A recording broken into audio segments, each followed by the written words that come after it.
I know. I mean, this is something I've been dying to tell the world because I've told people in private, and I don't know if they just don't believe me or what, but like we're going to, and I mean, there were guys that played either on teams that we played against or that were on our roster that played for us that played multiple years in the NFL, and we're doing like Friday night meals as like Pizza Hut bundles and a gallon of Kool-Aid. I just was playing because I love the game. Like, crap. And it's scary to me. It's really easy for the game to become a job. Below 6 in his hands, and whistle his mouth. Man, kids out there playing the game, staying out of trouble, competing. I love it. Yes, nutrition is extremely important no matter the level, but I think there's a misconception that everybody takes it as serious as they should, because I was shocked and appalled at some of those meals we fed guys leading up to football games. You're right. It was so bad. It was so bad. Yeah. Well, A literal roommate, gallon of grab your Kool-Aid. pizza box and get your pitcher of Kool-Aid. What is this, park recreation? Single file line in the lobby and pick up your Oh, man. your Pizza Hut bundle. Oh, my goodness. Yeah, that's good. That's good. So I got a bone to pick, and you and I have touched on this before. And it's not aimed at anybody specific, and if you feel like it is, well, that's probably your fault. But listen, I know that like I'm a bottom of the rung, like I'm just a 3A high school football coach. You know, I've never even coached 5 or 6A football. But it just absolutely grinds my gears when I tell a college coach about somebody and get the absolute like most political, like, you know, shrug of the shoulders, like, meh, okay. Because I'm not, and I've never been the like quote unquote recruiting coordinator for any program. I know you have, but because I never had that title, I never have felt like I had to shop, 20, 30 guys or even 10. I felt like I could be more of the sniper approach of like, if we have somebody, or if somebody we played week 3 has somebody that I felt like could play, I'm gonna shoot them to the people that I know and I trust, and that way I'm looking for the honest feedback of like, I watched his tape and I got this. And it's so rare that guys will shoot you that honesty. I guess they think because you're gonna relay what they said to you to the kid, and they don't want to burn any bridges, et cetera, et cetera. But like, guys, if I tell you about somebody, at least have respect enough for me to A, believe that I believe it, and B, if you don't, do your 90 seconds of due diligence and tell me why. And then I can, that will help both of us in the future, because then I don't bring things to you that are wrong. Yes, I agree. I'll speak in perspective. When I was at Vanderbilt, dude, we get blown up with people every day, whether it's street agents or high school coaches are like, hey, I got a dude. And it's like, yeah, well, so does everybody. You know what I mean? It's like, but is he really dude? Where I think a lot of college coaches I think their mistake, I should say, or their flaw is they group everybody together. Like if you're not this college coach, like all of us are all idiots and we don't know what we're talking about. Where it's like, like to your point, I know that you reached out to a coach about the quarterback at Salina a long time ago. His feeling on that kid obviously was not that he was a quarterback, whatever, right? Everybody obviously has misjudges. The kid happens to be really, really good now. Kid's pretty good. Pretty good. Is he 5-star? Is he 4-star? Whatever. He's 4-star. Okay, pretty good. Your credit score as a coach in that coach's brain has gone up, I would think. I would hope. And so, like, to me, like, that's where, like, we have a credit score, and it's very, very important that we maintain that. I think college coaches don't do a good enough job of knowing, like, which coaches are where it's like, no, he's telling me the truth. Like, if he actually tells me the kid's 5'10", he actually might be a 5'11". Whereas, the rest of your, I don't know, let's say 65% or 70% of high school coaches, like you say, he's 5'10", he might be 5'7". Like, there are those out there, I mean, you just can't put everybody in this same bundle but it is easy as a college coach. Like, I got there at some point to where people hit me up. Yeah, cool. I'll check him out. And it's like, no, because in your brain, it's like, if he's good, I'm going to know about him. If I don't know about him, he must not be any good. That does happen. But you got to do a great job of, like, if Travis, you were to hit me up, I'm going to stop what I'm doing. I'm going to look him up. And maybe I don't think he's as good, but I'm at least going to, like, actually look at him and be like, oh my gosh, no, he is really, really good. Or I'm going to say, okay, well, if he's willing to reach out to me, like, he must be pretty good. I must not be seeing something here. Let's talk about it more. Instead of just like, yeah, he's not any good. Because, like, again, trust, like, we're not idiots. And well, that's the thing is, like, I'm not, if I'm letting the response or lack of response, like, if it's having any impact on me, it's because I think something different of our relationship than just, the linebackers coach at this, FCSU. Like, it's if I'm directly reaching out to you in a personal manner, not like, hope your morning's going well, coach, I have a prospect that I think you'd be interested in. Like, if I'm having that conversation, then, like, those are the ones that annoy me, because it's like, bro, I know you, and you should know me, and you should know me well enough to be like, no, you're wrong, and here's why. And I can tell you, full disclosure, without a shadow of a doubt, Lanier Sampson will do that. If I send him a kid and it's not, he's going to tell me, he's going to say yes or no. But if he says no, he's going to say exactly why. And I hardly talk to Lanier, love Lanier to death. He's, they're going to do great things out there at San Diego State. But I know him enough and I respect him enough to, when he tells me that, I'm going to believe him. If I send him a kid that is 5'8", and I'm like, listen, he averaged over 20 yards a catch and he had, 19 or 21 touchdowns his senior year. And, I'll never forget, this was probably 8-9 years ago. We had a conversation about a kid, and it was, but I go, Lenny, he never gets caught from behind. And he was like, yeah, but he doesn't run away. And, like, I had never thought of describing it that way, but as soon as he did, I knew what he meant. And it's like, okay, well, that's not why now I know. It's not good enough just to score 50-yard touchdowns. You got to score 50-yard touchdowns separating still when you get to the goal line, not it being close, right? And those descriptions and, like, those intangibles matter, and getting that feedback changed our conversations for any kid in the future, because if it looked anything simulation like that, I'm not going to bring him up. But I got that feedback, which made me better for him and made our conversations more efficient. And I don't understand why that's so difficult. And obviously I have a very unique relationship with Lanier because of the experience we had as teammates, but I don't feel like that's far-fetched. Just because we weren't college teammates doesn't mean I can't have that relationship with you when it comes to an honesty standpoint in our dialogue. And that's what drives me nuts. I'm not talking about, the Texas recruiter for Colorado State Pueblo. That's not who I'm talking about. I'm talking about the guy that, like, gave me his cell phone number when we met at THSCA, and, like, we hung out, we got to know each other. We knew this person. We've built a relationship over a few years. Those are the ones that I expect more out of. Right. Yeah, I agree. My advice, and this kind of goes back to the, like, us as coaches. I think a lot of college coaches see us as we're comparing the talent we have with the talent that we are surrounded by. And, like, that's where I think you do a very good job. I try to do a really good job of, like, when you're evaluating your own kids, make sure you're looking at the kids and taking the evaluation as if you are a scout yourself, and you have the opportunity to sell any kid in the world. Like, because there was times where and I've said this before, I was at New Braunfels Canyon, and you get these goggles on that you're surrounded by these kids that run a bunch of 4.9s. And so any kid that runs a 4.7, you think runs a 4.5.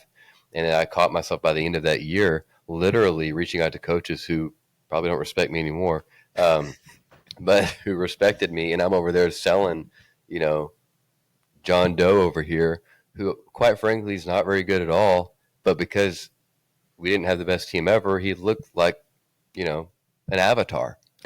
and then the next year I actually get to Hutto, and we have a bunch of avatars. I'm like, oh my goodness, I can't believe I thought John Doe was really good. Bless his heart, he wasn't. Like, he compared to these dudes. And then so all of a sudden now the standard of which I was comparing is completely different. And so that's where I think a lot of high school coaches fall into bad recruiting when they're talking to college coaches, because like, well, yeah, like, your team's not good this year. So, yeah, this kid looks great, but And so us college coaches kind of group everybody in that in that kind of well there, and it's like no. I think you do a good job, and other coaches that we kind of know similarly do a really good job. But the problem is we get grouped together. We're just high school coaches that don't know what we're talking about, and we lie about every kid. Apparently, that's the consensus of us all. Because you could speak to this from, I think, both sides, and I can't, because I don't understand this portion of the recruiting world at all. But and I'm not saying that you agree with it, but you have to have heard people that do agree with it and their reasoning behind it. But walk me through the reasoning and the value in an uncommittable offer. I don't think there is value in that at all. I will say it. I guess yeah. what people who utilize it, what they see to be the value. Yeah. So there's a term that's thrown out there that's like offer hold, right? Like that's the common one, which means hey, he's an offer take or he's an offer hold. He's a wait and see, or he's elite, whatever. Those are some of the categories, right? I know at Vanderbilt we gave kids grades, right? And basically the grades were equal to those titles, right? Basically, I think it was like 1.5 ascending, 2.5 to 3, whatever. And some people put value on offer hold, meaning we want to go ahead and give this kid an offer, but we're going to tell him, hey, you got to come to camp for this to be committable, knowing that camp is about 3 months out, knowing that it's an offer hold because he's actually second in line on the depth chart. And we're hoping that within those 2 months, our number one actually will commit to us. If he doesn't, this kid that's going to come to camp, now he proved that he's good. Unfortunately, our number one didn't commit. Hey, you did great. You can go ahead and commit now if you want. Or some kids actually just bite they kind of just take the cake and they're like, oh yeah, it's an offer hold. Like I'm good to have an offer. And they say I can't commit until they tell me. Some kids are good with that, which is weird to me. And colleges want to do that because they want to kind of have that carrot that's always dangling out in front of you. I don't think there's value in that. Obviously the main thing is they want to say that they offered you. And hey, our head coaches won't allow commitments until, 7 months out or, a year out. Every college I've heard has different strategies behind it. Some colleges, they do a ton of them, some others, they don't at all. Like at Vanderbilt, we would try to go by, it's like, well, if we're offering you and it's legit, and you can commit and there's value to that. The flip side of that, Travis, is like some kids don't see the value in that. They just want an offer to be able to post and they don't really care if it's not committable or not. And so it's like, well, crap, if that's the case, we'll just offer you and hey, you can't commit until another 3 months. But what about because and I know, and that's all, I mean, that's obviously some insight that I know a lot of people don't have, but and I know that people have been offered that it is not like it is a zero chance. It's not an offer hold. It's like, hey, we're offering this kid and he needs to understand that like, and I don't know if it's like a pat you on the back type thing or like you scratch my back, I scratch yours, or like we're trying to get this kid to get to this kid. Like, right. What are the different avenues and strategies that lead to those situations? I mean, I'm not saying that you've ever done it by any means, but I know that guys that have, and I don't have any insight into it. Well, I can speak to some experience. Generally, when it's a non-committable offer, that kid normally might be associated with some type of street agent. That's very common. So, there's a company here, and it's a national company, but I think they're actually based here in Tennessee. But where this guy will go around and he's got 20 kids with him. They're going to Ole Miss, and he's got a deal with Ole Miss that hey, I'm going to push you my 5-star. I will push my 5-star to y'all. Yeah, he's got 30 offers, but I'm going to really push him to you guys so long that you offer Timmy, Tommy, and little Johnny over here a non-committable offer. Because maybe it's going to help them get the ball rolling, but more importantly, it's going to make sure that their parents that paid me $3,000 actually think they're getting their money's worth. That's the big one, which is why you see those things happen, is because they have a deal with somebody else and crap, hey, we got to offer this kid. We're going to tell him he can't commit, but we got to offer him because at the end of the day, this guy ends up having 20 kids a year. We just got to do him a favor. That's very common, which is so dirty. Yeah, because it's not in the interest of the kid at all. No, and to me, it's the AAU, it's the like travel baseball of college recruiting now. Like you know, it's all those all those select baseball teams, 2 through 15, those teams, their fees pay for one to travel over the country and play on a national stage, and you're still playing local, but you get to wear the jersey. That's Right. To right. me, that's all it is. And and I get it. Like I said, I'm just a high school coach. I haven't been in the college realm in over a decade. And so I'm not smart enough or in tune enough to know the ins and outs and the whys. But to me, that just at some point, to me, it's a ticking time bomb. At Yeah. some point that's going to go south, and it's not only going to hurt the kid, but it's going to hurt whatever school you're at and what their perception and reputation is throughout the recruiting world for the short term or the long term. And to me, I was curious as to if you had heard conversations about, really getting into the weeds of why we do it or why we got to, because I've seen situations. I've seen on social media, some kid gets a Division I offer and you look at it and it's like, this kid has no business. Like, not only has he not produced anything that would warrant it on the field, but also he doesn't project like he's going to. Right. And Well, the projection's a big one. It's like when you see an offer hold, a lot of times maybe it's like, hey, we see value in you. We think that you're going to be really good. However, we want to see, like I said, we want to see at camp, or hey, we want to see how you go this year as your sophomore year in season. We want to see how that goes, and then we'll have a discussion after season to see if, talk about committing or not.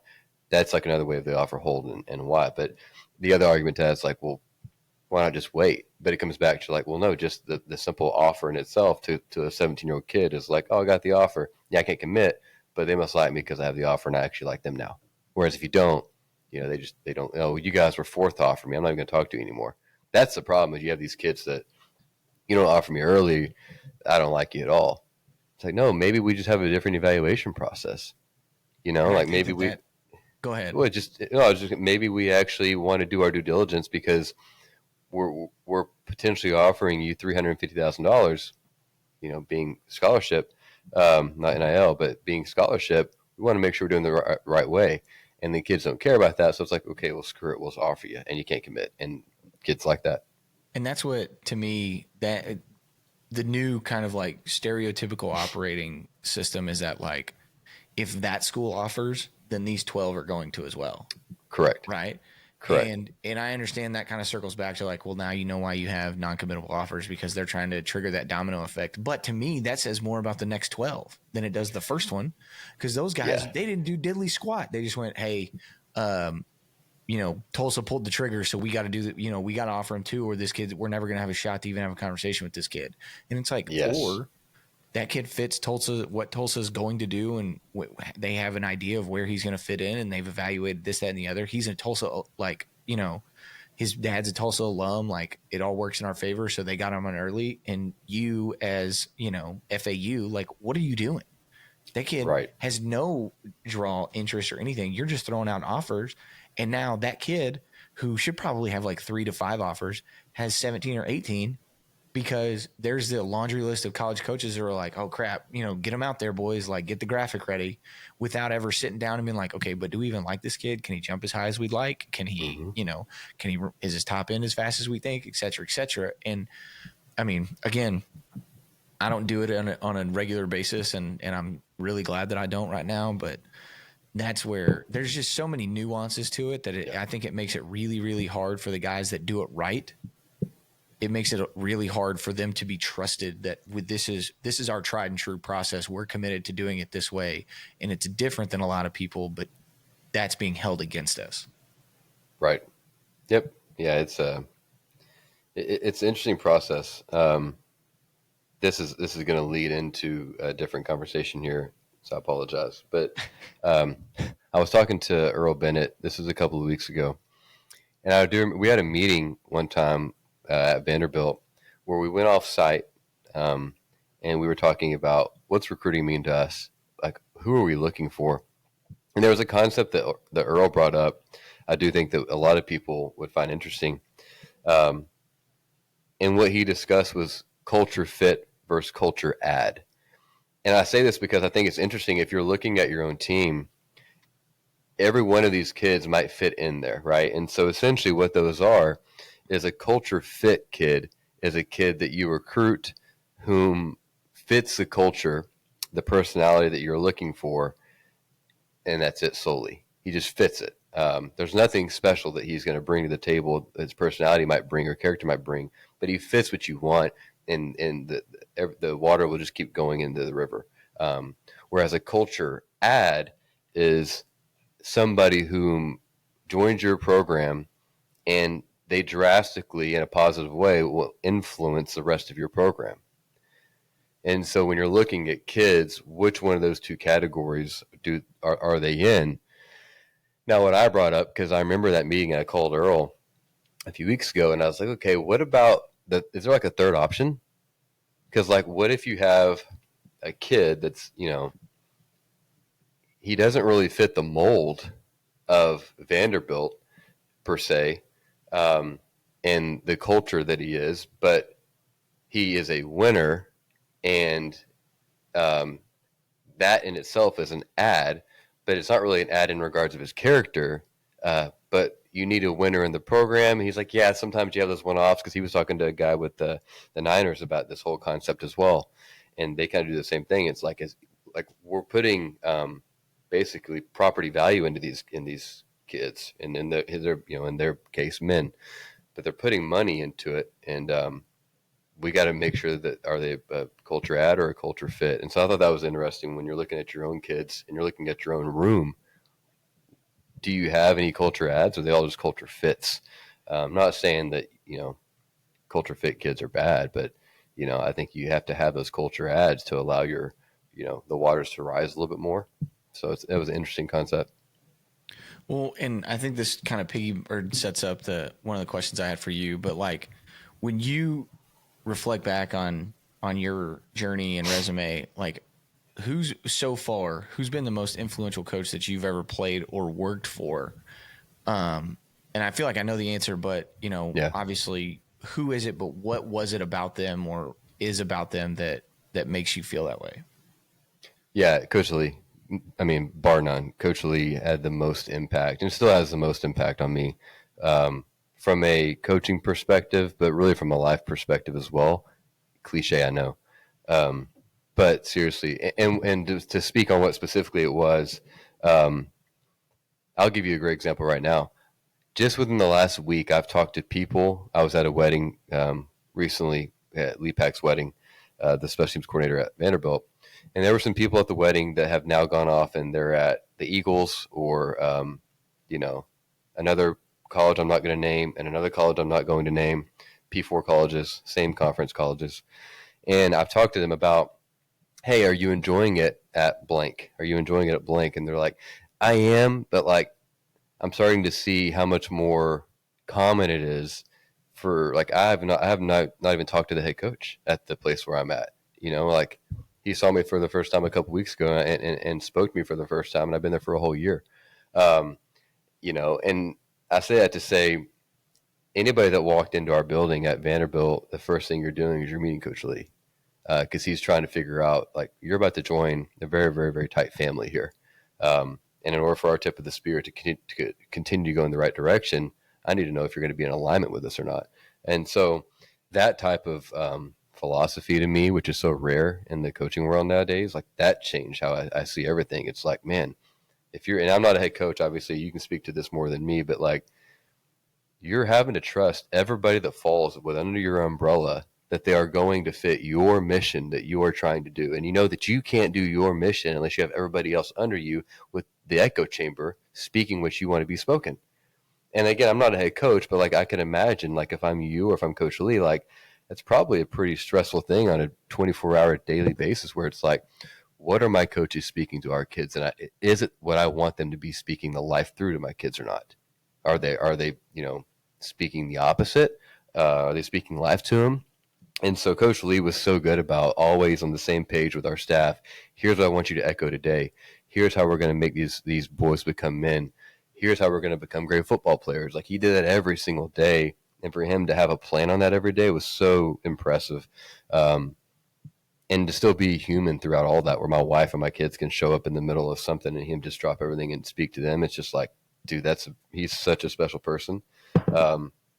To be a head coach, I don't know how stressful that is. You can attest to it, but I can imagine that having to have all those things go into alignment and to create a family atmosphere, and to talk to the lowest person on the totem pole the same as you would the highest person, it's a tough task to do, because you're having to constantly be the human and make sure that everybody is treated the right way. But the way that he just runs this whole program, there's nobody else in the country that does it his way, and so I respect that. And asking that question, obviously listening to your answer, you start to think about like, okay, what would my answer be? And like, so when I was at Salina, Coach Elliott every Sunday sends out a staff email, and it's the week's events. Like, we got these games on these days and track meets on these days, etc. But then there's like a message. And for years, you look, okay, got Coach Elliott's Sunday email, et cetera, you read it and like, you don't understand, like, because you're in it, like he's the captain of the ship, and from my perspective, I'm bought in to the direction that you've got us going. Mm-hmm. So like, these reminders could seem redundant, right? It would be really easy for my ego to be like, oh, I know this, right? But what he was doing was, anytime there was a situation throughout the week that might stray off the path that we're supposed to be on, that email helped bring it back to course. Mm-hmm. And getting onto the other side of the desk and being in that role, now you start to understand the value of those. And so that's something that I've tried to start to implement, is those reminders, because that umbrella is a lot bigger than you think, right? It doesn't matter what size school you're at, that umbrella is a lot bigger than you think, and it becomes a lot more stressful if, and the college level is completely different, but it becomes a lot more stressful if the guys that are under your and women that are under your umbrella, you met when you got there and you inherited, right? Mm-hmm. Because you don't know if behind closed doors or when they go to their sports practice, if they are echoing it. And all you can do is preach the message and preach the direction and preach the culture into them and hope that they're bought in and it carries over. Because if they're not, then the fractures will start to happen and the house of cards will fall. And it, like the delegation aspect, the delegation and the trust aspect, that was a big learning curve. Because year one, it's like, all right, I gotta do all these. I gotta make sure all these things go the way I want them to. So I'm just gonna do them myself. And you burn your candle at both ends, and it's horrible. It's horrible for you. Yeah. It's horrible for the program. It's horrible for your family. You've got to get to the point where those people on your staff, you work with them and entrust them to continue the message and the path and the direction that you've decided this is where we're going to go.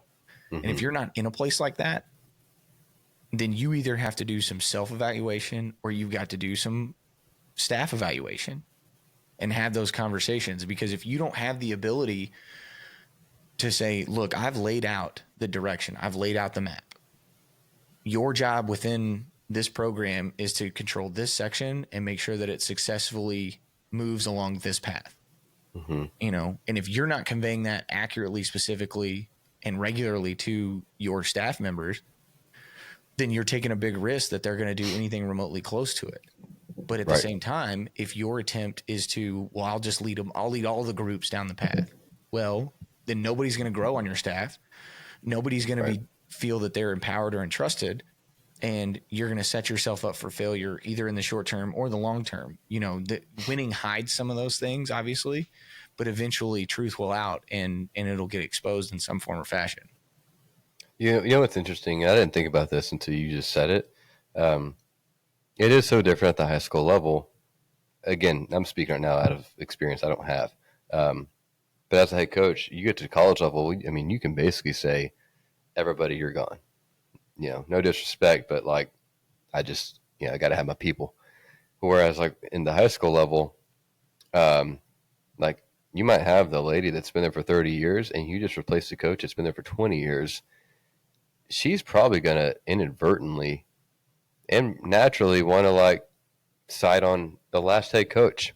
It's probably pretty tough as the new head coach to come in there and to find ways to, without forcibly putting your philosophy onto that person, whether it's like the 30-year secretary that's been there forever or something like that. It's probably pretty tough to find ways to like, how can I like get them in alignment with me without forcing it and making it feel like they have to do it. That's a pretty tough task. And it was one that I wholeheartedly, self-admittedly struggled with. My wife was like, you got to stop thinking that just because you say it and it says head coach next to you that everybody's going to believe it. Because in my mind, that's how I was, right? If Coach Browse said something or if Coach Kaz said something, I believed it. That's what we're going to do. Now, obviously, those two were as a player, but if Coach Elliott said something, that's what we're going to do, then by God, it was the best thing for us and I'm going to do it.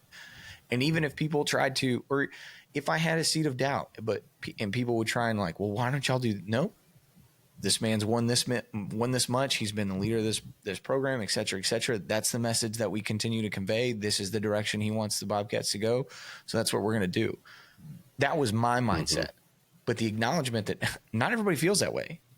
And if you go in and just say, hey, this is what we're doing, do it. And you don't create the perception of like feedback or there's not a different approach, or if you don't have different variations of getting to the same place, then you're going to rub people the wrong way that you inherit. Because whether you're taking over a winner or whether you're taking over a rebuild, there's going to be things about the old regime that they liked, right? Whether it's because it was easier or because they think it's better, right? Right. But they're still going to have those feelings, and you're going to have to address them without driving them away because you've been told you need to keep this person, you need to inherit in this person. And it creates you have to learn to be a very good communicator because you can't communicate to everybody the same way. And that was a hurdle that I had to deal with in that first year because I tried to communicate with everybody the same way, and which was stupid because you wouldn't communicate with all your players the same way. Right. Wade Phillips, Jimmy Johnson, they both said it best, right? I don't coach everybody the same because everybody's not the same. Right. Troy Aikman falls asleep in a meeting. Hey, Troy, wake up. If the sixth linebacker falls asleep, we cut him. Right. Yep. But why would I not apply that same logic to staff communication? And it led to some unnecessary adversity that I feel like I've learned and fixed and gotten better at. So that's good. I know last week, I spoke some football briefly. I think you're up now. And so the Browse, I know the Browse people can't really talk too much football, right? Like it's basically Colt. It's gotten a lot better. That's the one thing that I learned as I met you and then Jarrett Stidham, and I started getting some information on the Browse system. I learned that, you're walking around with the red dot on your head if you ever speak anything to anybody about that system. It's a lot better now because more of it's out there. But that being said, talk to the people. And I guess this is a little bit scheme, more philosophical in regards of scheme. When you're talking about the Browse system, the biggest note that people can see optically when you're watching the Browse team is the wide splits and where the receivers are at. And if you're watching a game and you see a receiver, 2 yards from the sideline, you can probably bet they're part of the Browse family. He's the one that really started that. Spread them horizontally, attack them vertically, all that type of stuff. Talk to people about, is the Browse system run first or pass first? Because there is a misconception in my opinion, but I don't really run that system. You do, so go ahead. So first things first, here's always this, and I think that the reason that tree has operated the way it has for the past, 20 years is because of the loyalty to the man, right? It's not mine. I didn't come up with it. So it's not mine to sell. It's not mine to share. It's not any of that. If you want to ask me a specific question, I will give you a specific answer. But if you want me to package together how do I do this? That's not mine. I'm not going to do that. And the loyalty that we feel to him is the reason that I answer questions or I don't answer them. because it's definitely not mine to sell. And the audacity of people to package it as if they confidently can teach it inside and out and sell it, to me, that's a money grab. And that tells me more about you than it does about the style of offense and the program. So I'm not interested in either to begin with. So that's kind of where I'm coming from. I will answer questions. I'll talk ball with guys, but like at the end of the day, if I feel like it's that man's, then it's going to stay that man's. And if he ever decides that like, hey guys, you can buy this on, you buy this bundle on Amazon, blah, blah, blah. Cool. That's his intellectual property. He deserves the right to do that. And anybody within the, higher ups of the umbrella that have their input all the same, right? But for me, it's not, if I come up with something and I ever get to the point where I feel like I want to package it and share it and sell it and do all those things, and I confidently feel like it's mine, then I will. Mm-hmm. But if it's not, I'm not going to. Now, to answer your question, Mike Leach used to say that like, we need to get back to being 50-50. And that doesn't mean that we need to run the ball exactly the same number of times that we pass the ball, right? We need to, we need this guy to touch the ball in a balanced set compared to our next best threat. Or we need to, if they're bad at the run game, then we need to have the ability to do both so we can be successful. And I think that Mike Leach said that despite the fact that he wanted to throw mesh and shakes more than anybody. But from my perspective and the way that I've approached it is you kind of hinted at it. It's stretch them horizontally to attack them vertically, right? And what I think gets lost is that the ability to run the football has always and will always be the determining factor in consistency of an offense. Now, when you look at a team like Tennessee, and Josh Heupel's been doing it for a few years, their ability to stack two receivers 2 yards from the sideline and attack Alabama's secondary, even when Saban was still there, tells you it works, right? You can throw the ball deep lining up out there. You just have to have the ability and the confidence within the scheme to do it. But at the end of the day, I truly believe that Coach Briles cuts his teeth on the belief that our offensive line will determine our personality. And it doesn't matter how many receivers we have on the field, and it doesn't matter where they line up.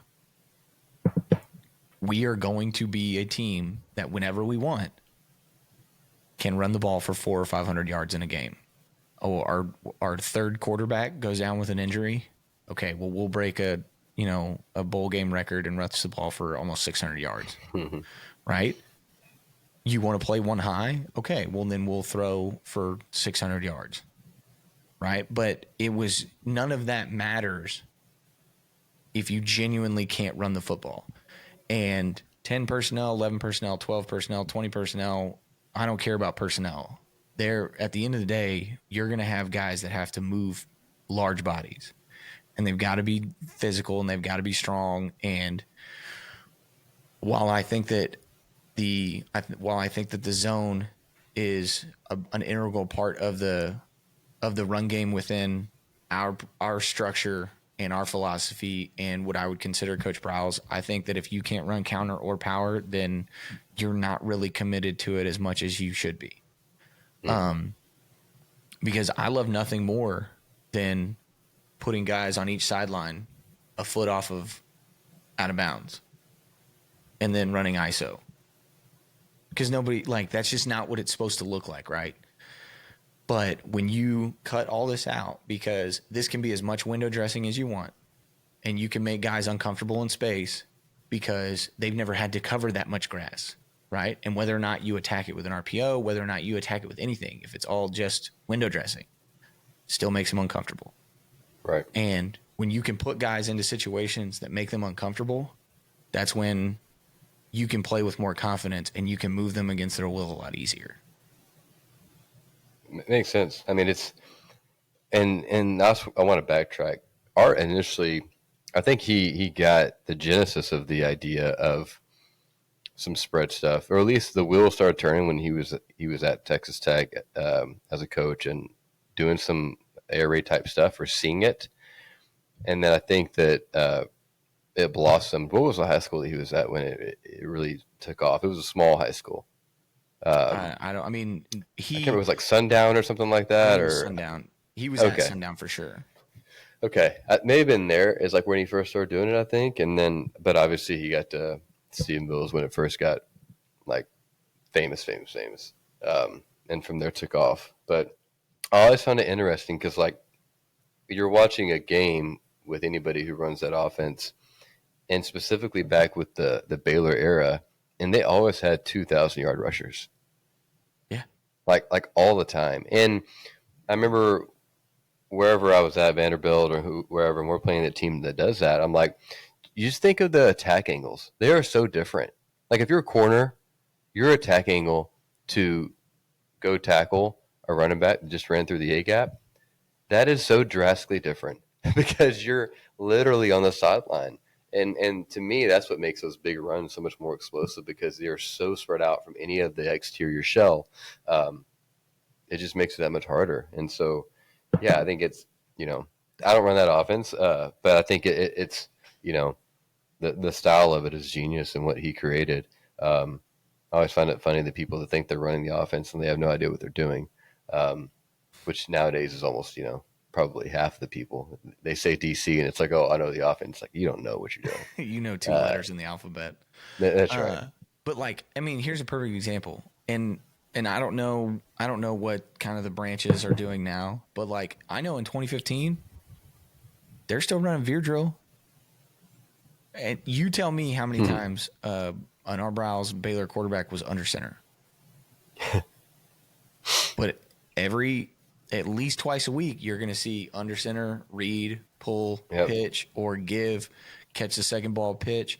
And why does that stuff matter? Well, now I don't have to spend a team snap worrying about when we get into our big package for quarterback sneak because my quarterback's already taken an under center snap during that drill. Right. Now I don't have to worry about making sure I call speed option enough times out of this formation because I got to make sure that he's comfortable pitching it. He's already done that. Right. Now I don't have to worry about, under center mesh and making sure that we call it when we're in short yardage. We do want to run dive, but we want to have it with a fullback or without a fullback. I got to make sure I script those plays too, right? We compartmentalize those box aspects to one drill, and we just do it really, really fast, and we get a ton of reps. So every quarterback gets a ton of under center snaps with their center, and every running back attacks the mesh or they're the pitch, and you're getting these multiple reps, and it's the 2-ball drill, right? But we've implemented this other aspect as well to ensure that those skills stay refined. So that way, if I play a game at the end of the week and I don't have a single under center snap the whole game, that next week it's not a skill that I have to go brush up on because it's already built into the regular routine because these are the foundational principles of who we're going to be. And I can build and have my variations off of it a lot easier. Right. That's so genius. And to me, that speaks to Art.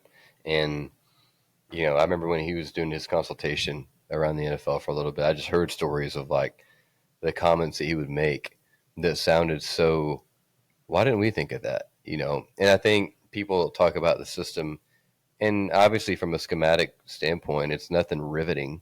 It's quite the opposite.